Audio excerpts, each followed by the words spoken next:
అందరూ బాగున్నారంటూ మీ ముందుకు వచ్చేసింది మీ శివక్క. ఈరోజైతే తాటికి ఇడ్లీ గురించి అలాగే తాటి అట్టు గురించి కూడా మాట్లాడుకుందాం. అసలు తాటికాయ అంటేనే చాలామందికి తెలియదు. మాకైతే తాటి ఇడ్లీ, తాటి అట్టు, తాటి బూరెలు, తాటి చేప, అలాగే తాటికాయ ఉట్టిదే తినడం, ఇలా తాటికాయతో ఎన్నో రకాలైతే మా పల్లెటూరులో అయితే మేమైతే చేసేసుకుంటాము. ఆల్మోస్ట్ అందరి ఇళ్ళల్లో తాటికాయ వస్తే, తాటికాయ ఈ సీజన్ వస్తే తాటికాయ ఇడ్లీ కంపల్సరీగా అందరి ఇళ్ళల్లో వేస్తారు. ఇడ్లీ రవ్వతో వేస్తారు, అలాగే ఉప్మా అంటే కొంచెం బీపు రవ్వతో కూడా వేస్తారు. మరి అలా నేనైతే ఎలా చేశాను అన్నది మరి వీడియోలోకి వచ్చేసి అందరం చూసేద్దాం.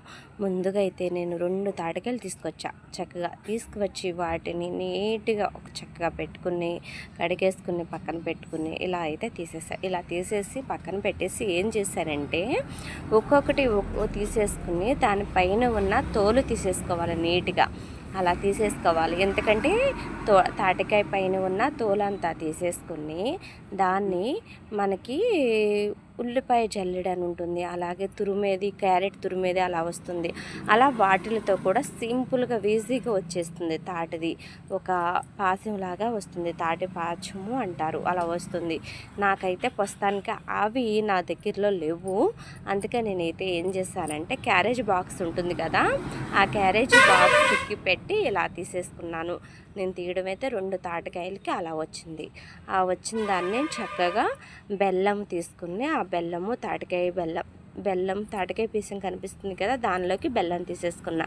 తగినంత బెల్లం తీసుకుని నేనైతే అంతకుముందు ఇడ్లీ రవ్వతో వేశాను.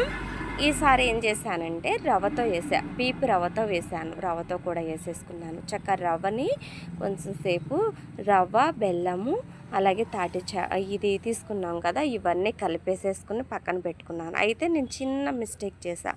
ఏంటంటారా, రవ్వని ఒక అరగంట సేపు నానబెట్టుకోవాలంట. అది బీపు రవ్వ కదా, నానబెట్టుకోవాలంట. ఆ విషయం నాకు తెలియక ఇడ్లీ రవ్వ కానీ కలిపినట్లు అలా కలిపేసా. అందుకని ఇడ్లీ కొంచెం స్మూత్గా రాలేదు.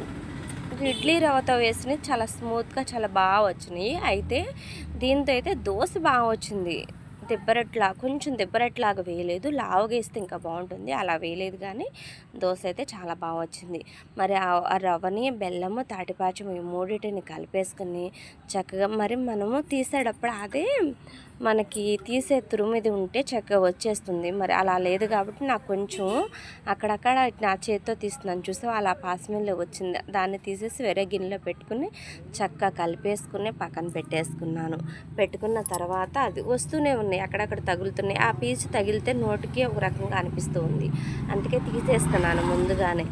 ఈగలైతే తాటిపండు కదా, తాటిపండుకి ఈగలైతే మామూలుగా రాలేదు. కానీ తాటిపండు సీజన్లో బాగా తినడం వల్ల కాల్షియం ఉంటుందంట. తాటిపళ్ళు వల్ల చాలా మంచిది కూడా ఆరోగ్యంగా. ఎందుకంటే ఏ మందులు ఉపయోగించరు కదా, సహజంగా పండి తాటి చెట్టుకి పండి కిందకి రాలిన తర్వాత చేసుకుంటాం కదా, అందుకని చాలా మంచిది.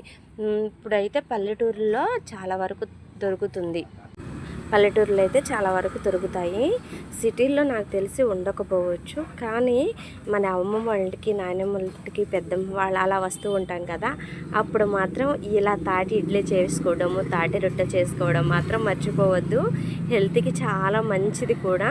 ఇలా ఒకసారి ట్రై చేయండి. అలాగే మళ్ళా నేనైతే మీ ముందుకి తాటి బూరెలతో రావాలనుకుంటున్నాను. నాకైతే రావు చేయడం తాటి బూరెలు, నిజం చెప్పాలి, వాస్తవం ఒప్పుకోవాలి. ఇప్పటికైనాను అత్తయ్యకి వచ్చు, అత్తయ్య చేస్తాను అంటే మాత్రం తప్పకుండా తాటి బూరెలతో మీ ముందుకు వచ్చేస్తాను.